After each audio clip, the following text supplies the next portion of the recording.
Hi there, before we start this video, I would like to say this is a shorter version of my longer form Born to Die review. This is simply just the full edit of Born to Die review, and then it's jump cutted more to keep all the key points. And so everything that's in this video will be in that video, but you are going to be missing out on some details if you want to watch the longer form version. It is up on my channel. It is probably also on a time card on your screen. If you have the time of day or you don't struggle watching such a long form content, because it is a long one, that is available for you if you would like it. Otherwise, enjoy the video. Hello, music lovers. My name is Carter, and welcome back to Recording Records. It's been a minute, but today I'm very excited for this video. We are going to be diving into Lana's debut, but like kind of debut, we'll get into that in a minute, album, Born to Die. I'm very excited to do this video because I kind of do, and we'll see how it goes, I kind of want to go into her whole discography. For some reason, I hadn't heard of her until like 2022 or 2023 when one of my friends brought her up as some like joke or something. I don't know how I didn't hear from her because she was not like she wasn't popular in the 2010s or whatever, but I guess I was just out of the pop loop for a while. But some point like 2023, I remember I listen to a lot of CDs. You'll see my CDs up I have here in the background all the time. I'm a big time CD buyer, and I love listening to CDs in the car and just listening through an album. I remember I went to the Barnes & Noble and I bought Born to Die and Did You Know There's a Tunnel Under Ocean Boulevard to listen to my sister. We can both listen to in the car because I know she's a big Lana fan. And I remember listening to Tunnel Under Ocean Boulevard. I got really into one of the songs, the title track, and it kind of like clicked with me. I was like, oh, this is good. And then one of my other friends had shown me, we listened to Born to Die on a car trip together. I think we listened to both albums, actually. And I was like, yeah, this is pretty good. But at some point, I started like listening to Born to Die again, and it really just started clicking with me. I started liking her as an artist. And so I think I'm going to go through her whole discography, and we're going to start right at the beginning. I'm so excited to start this. She has quickly become one of my favorite artists, so I'm very excited to start this series if it becomes one, starting with Born to Die. Now, Born to Die is the second studio release album by Lana Del Rey. Technically the first from Lana Del Rey, because she was previously called Lana Del Rey, spelled R-A-Y, when she released her debut self-titled album with the same name. And then she changed her name to R-E-Y and released Born to Die. And so this is like technically kind of her debut, kind of not. But Born to Die is an album that combines like a very like pop style, pop formulaic structure to the songs. You know, your verse, chorus, and your bridge and your chorus, and some post-chorus thrown in there for some spices on different songs. It's that very like pop style, pop structure, but also added with like hip hop percussion and orchestral instrumentation. This is an album primarily produced by producers Emil Haney and Jeff Basker. I should state most of the songs on the album were done individually by Haney, and with Basker's contributions coming on the tracks Born to Die, Diamond Undo, National Anthem, and Carmen. There's one song, Video Games, that has neither of them, but every other song has Emil Haney's fingerprints on them.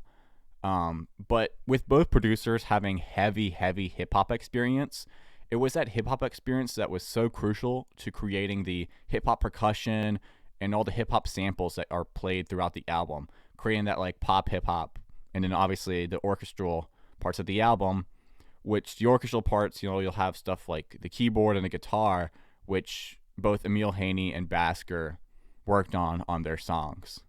The title track, the opener, Born to Die, is a song dedicated to ignoring the inevitability of death by enjoying the moment. Lana is enjoying a love, the kind of love that makes the sad certainly worthwhile. This song opens up the album with an orchestral sound, with the organ subtly layered beneath the sound, which sounds so cool. Throughout the song is a violin, which helps the song capture nostalgia, classic American romance, and 50s and 60s Americana. The violin is an instrument associated commonly with love, creating that romance. This song has like all these subtle sounds added in the verse and the pre-chorus to build up to the chorus, and they're just like really cool, very effective. This song has really cool vocal stacking, and I really like the percussion. I like the cowbell too. The cowbell's fire.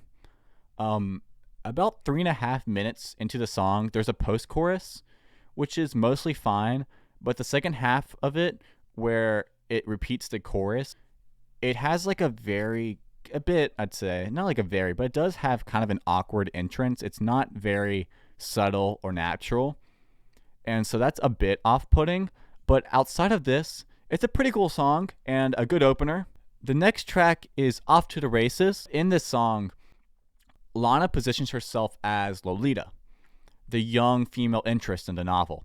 In this song, she plays sort of a mixture of Lolita and her own drug and alcohol troubled past.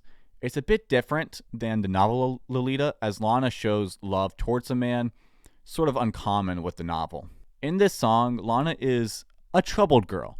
She is addicted to alcohol and is in love with being bought out. She feels like she needs an older man who is more mature to maintain her wildness. She is completely in love with this man who's a bad man, a cocaine addict, a thief, but he gives her what she wants. While in that relationship, she gets the money she wants, represented by the lines, give me them coins, and presumably spends it on alcohol, as she then says she's off to the races. In general, this song is just super fun.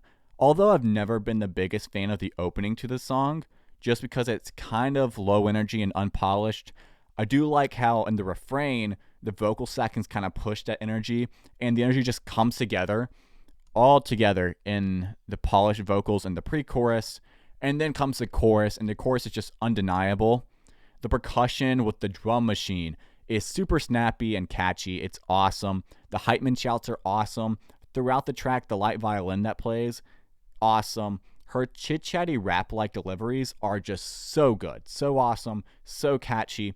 The accent to the chorus with the I'm your little scarlet starlet is like the cherry on top of a delicious treat. I'm not huge on the bridge of the song. The chorus, though, might be my favorite part of the album. But with that bridge, I do think the song probably would be better if it closed out after the second chorus. Even though the third chorus is awesome, the bridge kind of is just lackluster. The next song is Blue Jeans. Blue Jeans is a song about a bad boy ex-boyfriend who left Lana to chase wealth despite her infatuation for him. I think this song is really structurally good. I like the distortion in her vocals in the verse when talking about her ex, and the difference in a cleaner vocal at the start of the first chorus gives like this really cool dichotomy in her point of view, or the point of view of like the protagonist or the parts of the song. Very cool. I like how this chorus is like a big wall of sound that drops off really effectively in the last line to return to the energy of the verses. That part's really cool. The bridge to this song is really cool. And outside of the structure of the song, I continue to like the Heitman shouts. They're a good addition in this song. Then we have Video Games. Video Games is a track about infatuation. A deep love Lana has for a boy who reciprocates love at a questionable amount. On one hand, he holds her in his big arms. On the other, her form of bonding with him is him paying attention to a video game while she just watches. She, for whatever reason, though, is, at least in the context of the person of the song, is okay with this and loves this. This man is her life.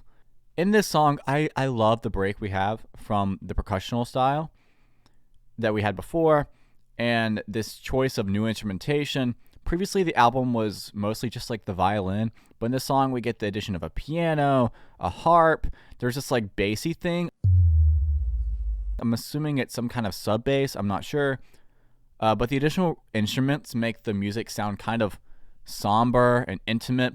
This intimacy is widely built off specifically the exclusion of percussion and the inclusion of the piano.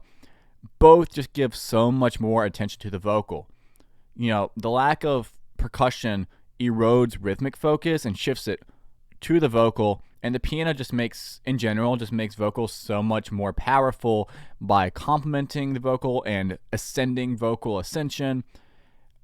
It's just like and the commonness of piano too makes this song also feel more homemade or personal, which helps with that intimacy and is furthered by that vocal being so much more important. And when that vocal is so much more important, Lana just like delivers every single line of the song. Lana delivers each line powerful, amazing, and maybe it doesn't have the most amazing, super high note or whatever. In fact, it's a pretty low tone, but everything is very professionally delivered, very intimate. Really, just like she does a great job vocally in the song. When given a tough task, she just destroys that task. The next song is Diet Mountain Dew, a personal favorite of mine. Diet Mountain Dew is a song about Lana being in a relationship with a man who is no good for her. The synopsis of this relationship is best represented by the metaphor Diet Mountain Dew. Mountain Dew is a soda, a very unhealthy soda, as soda's already unhealthy, but a very unhealthy, addictive soda with a lot of sugar. And a Diet Mountain Dew is an advertised, more healthy alternative to Mountain Dew, but it's still terrible for you. It's an unhealthy drink disguised as a healthy alternative. And this relationship is the same. About this song, I like how it puts us right back into the high energy groove that video games kind of took us out of. I love the intro to the song. I like how it gets us right back in the mood with the hype man shouts, gets us right back into like that style, the pop, orchestra, rap, hip hop percussion, right back into that style. I love the energy she brings in the verses. All the verses are super interesting. It makes you want to listen and hear what she has to say because there's just so much energy on every line. And I love how she brings the intro back with the bridge. It was an excellent choice. Overall, this is just a really fun song. The next song is National Anthem, a song about Lana falling in love for a man for his wealth. Her love is essentially bought. In this song, Lana progresses in despair as her relationship with this man is built upon materialism rather than heart. Some would consider this song sort of a meta commentary on how America lost its heart in pursuit of wealth and materialization, especially given that the song dates itself seemingly at the 4th of July, which celebrates America's inception. As wealth and power were chased, the soul of America's being was deprived, and the chaser became deprived, and life became unworthwhile. I don't know exactly if that was a purpose of Lana's, but food for thought for an interpretation on the song. In this song, the hype man is still there, but a lot more muted. It's cool for incorporation and works well in the song, but what sounds like the same hype man sound effect, maybe they are different or like from the same sound pack, but they sound like the same hype man sound effect is almost in every song so far is like a bit repetitive, but it's cool for continuation purposes, but the lack of change between the sound is a bit repetitive. But I love the energy of the verses in this song, and the way the chorus draws even more energy is just really well done. The next song is Dark Paradise. Dark Paradise is a song from the perspective of someone who lost someone they were in love with. Beginning at the first verse with the words, "All my friends tell me I should move on, even though you're not here, won't move on." Lana clearly is distraught from the end of the relationship. She can't progress mentally. She is stuck remembering the relationship, remembering sounds of how he sang and how they played. Lana's synopsis of her situation is stated in the first 2 lines, where she says, "Every time I close my eyes, it's like a dark paradise. At a place of paradise, a beach vacation, a resort. Most activity happens in the day. A paradise when it's dark, though, feels like the day has passed. The joy, the experience, it's past, it's gone." And Lana sort of feels the same way. The experiences are now in the past, and you can't go back to them because the time has passed. And so Lana is just like so brilliant in the song with combining both like catchy and meaningful lyrics over like pop instrumentals. Her like ability to do this, especially in this song, is like truly unique and amazing. It's no doubt that she has a history with poetry. It's very self-evident within the song. I like her take on a classic pop pattern in the song. Her AAAB, although here it's more like AAB or AAAAB. That's in the pre-chorus with the There's no remedy for memory. Your heart's like a melody. That part, it's just like so catchy. It dances really well. You have the A, and then you have a B, and then it goes back, dun, dun, dun. Then you have the B. Really well done pattern. A very interesting take on it that just moves very well. In this song, the Heitman shouts is still there. In the pre-chorus, it's almost unnoticeable. The violin that's in the song, in the chorus, it's just awesome. And so yeah, really good lyricism throughout the song. And additionally, it's not like she's just spouting thoughts that are meaningful to her. She does it with catchy patterns, catchy phonic usage. Really well done job within this song. The next song is Radio. This song is just about Lana getting back with a guy and that elevating her life. She's been raised from the dead. Life used to be hard, but now she doesn't think about it. Now her life is sweet like cinnamon. American dreams came true. Her life is paradise. This song is an interesting change of heart from the prior song, Dark Paradise. In that song, her life is torturous. Every day of her life sucks because she lost a boyfriend. Her life is a dark paradise. In this song, her life is a paradise because she got back with this guy.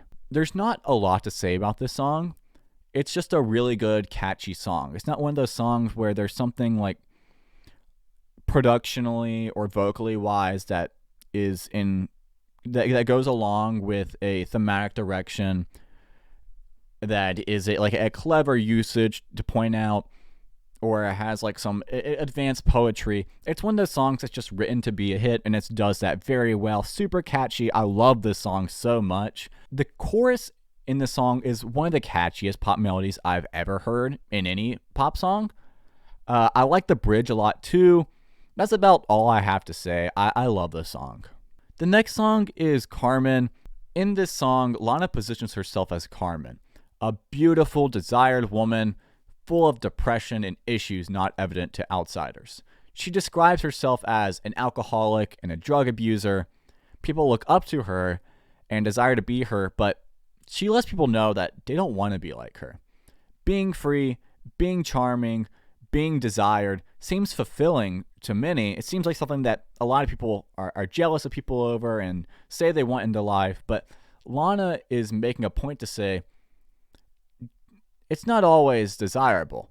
This trend throughout the album, previously discussed, of glamour being not all it seems, continues throughout this song. In this song, I'm not a big fan of the more separated vocal stacking at the start of the pre-chorus. This with the timpani, it just sounds kind of like sloppy, but the rest of the song is kind of catchy. I don't like some of the productional things that are done. I do like the melody that goes throughout the song. It's very good though. The next song is $1 Million Man. As previously discussed with the songs Off to the Races and National Anthem, Lana has a past with loving men for their wealth.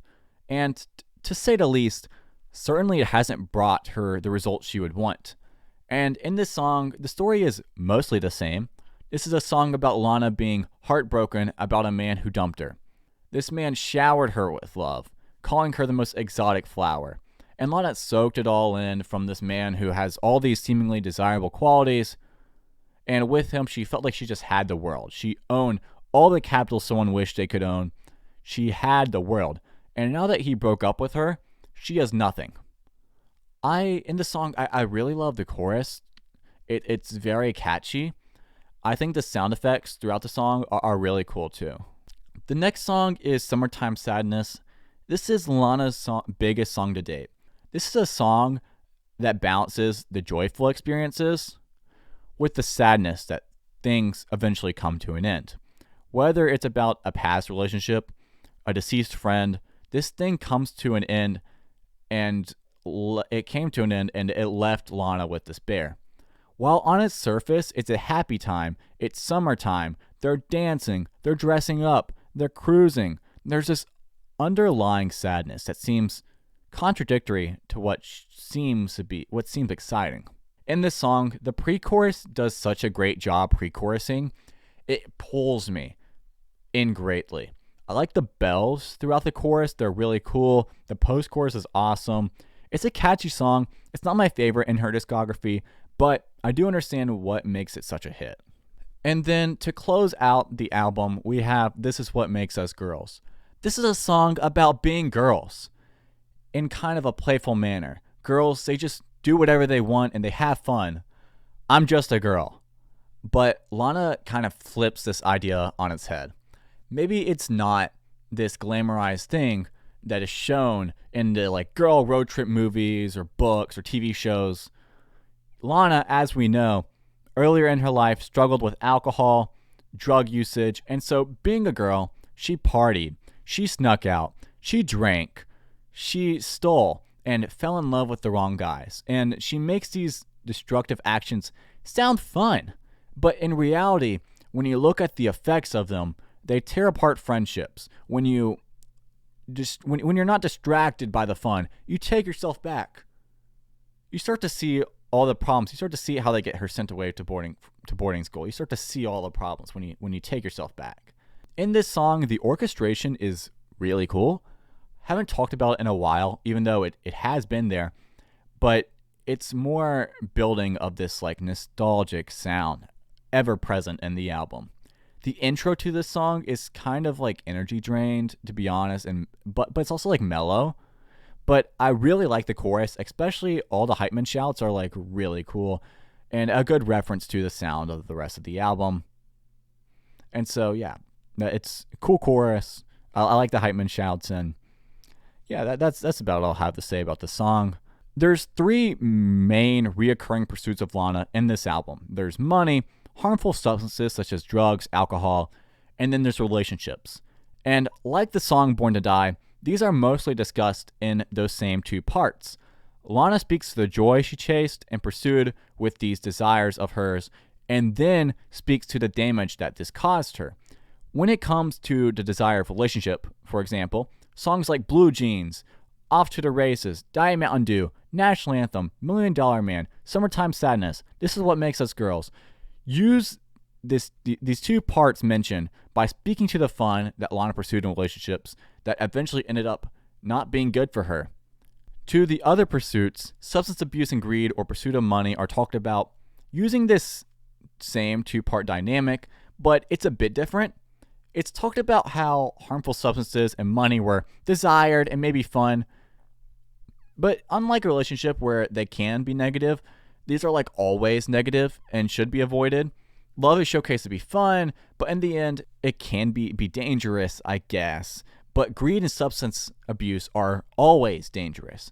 And so it doesn't necessarily not follow the model of positive short fun time with negative long time effects, but the balance of negative and positive is far, far, far, far more heavy on the side of negative when it comes to substance abuse or greed than love is because of the serious consequences of those pursuits. Love can just make you sad. Greed and substance abuse could ruin your life, and substance abuse could flat out just end it. And so the album follows this journey of her life of being born to die. And while this title track may say that the despair is inevitable, the songs don't really make it seem as if this is the case. Rather, it makes it seem as if her pursuit of short-term fun was often the culprit of this despair. Whether or not her belief in the inevitability of death, being born to die, is truly real is left open to the interpretation of the listener, but underneath the glamour and the desire can exist despair, which is such a key point she makes in this album. And this sort of glamour that's talked about, a glamorized, fun experience. This glamour is represented by this album's constant reference to 50s and 60s America, 50s, 60s America, a time that much nostalgia exists for today, a time where life is represented as desirable by the works of people like Norman Rockwell. Everything from that time period just screams happy, screams healthy, but at some point, the 50s and 60s died. They ended. There came drug use. The family began to die out. America, in the eyes of many, began to decline.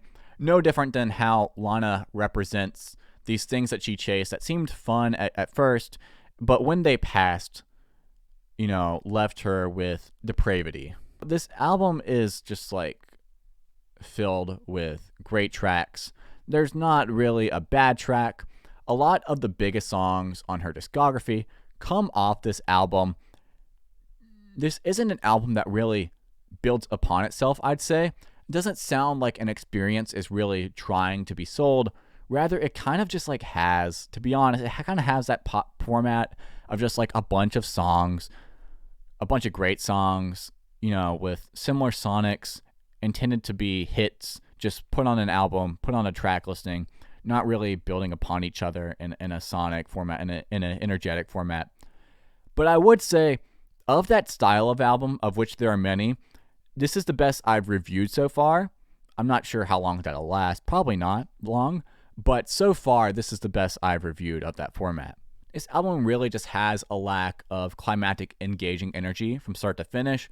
I would say the album slumps through the end, despite the end of the album still having great songs. It can be like a tad bit repetitive, I'd also say. And the album just doesn't do the most album-y things. It's also not an album with transitions, which there are great albums, amazing albums without transitions. So it's not necessarily a knock, but is always an addition for creating that feeling of songs building upon each other. There's just not a lot of that thought put within this album. If there were more album-y things, and you took the same quality of songs, this could be like a GOAT album. Because like the worst song on this album, it's still good. So despite its faults, as I previously mentioned, it's still a fantastic album. It still has a great track listing. It's still a fun experience to listen to. This is one of my favorite and best albums I've listened to so far, although it should be stated, I've only listened to so many albums. I haven't listened to so many albums that are held in such high regards that I need to listen to. I haven't gone to reviewing those, listening to those yet, so that will probably change, but this is still like an album that's very dear to me. I do love a lot of the tracks on this album, but to be honest, with all the flaws I just listed, I'm going to give this album a 9.5 out of 10. I could see an argument between 9.25 and 9.75. I'd say it's more lenient to 9.5, 9.75, I guess. I guess. I'm not sure how confident I am on that. But I definitely would say this is like a 9.5 out of 10. A great album. A great track listing. But actually, I'd say it's probably closer to a 9.25 to 9.5, actually, now that I'm thinking about it. But a great album. A great track listing. Really just a fantastic way to start her to start her discography, to start her artistry, to start her career as Lana Del Rey. A great way to start off, and something that I'm hoping that she built upon. We'll have to see. Ultraviolence I will eventually do a review of, and then we'll see where we go from there. I probably will do NFR, most definitely, and we'll see if I cover the rest of her discography, because there's just so many albums to review. There's just like millions of albums in the world. There's so much to review, and I only have so much time. But hopefully I do. I much enjoyed reviewing this album, listening to it, and collecting my thoughts on it. It was a long time of work, but I'm so glad I did, because it really helped me grow a great appreciation for Lana as an artist, and I'm so excited to hear more of her artistry. With that being said, that will conclude this review. If you're new here, make sure to subscribe. But regardless, just have a good day. God bless. Goodbye. Bye-bye.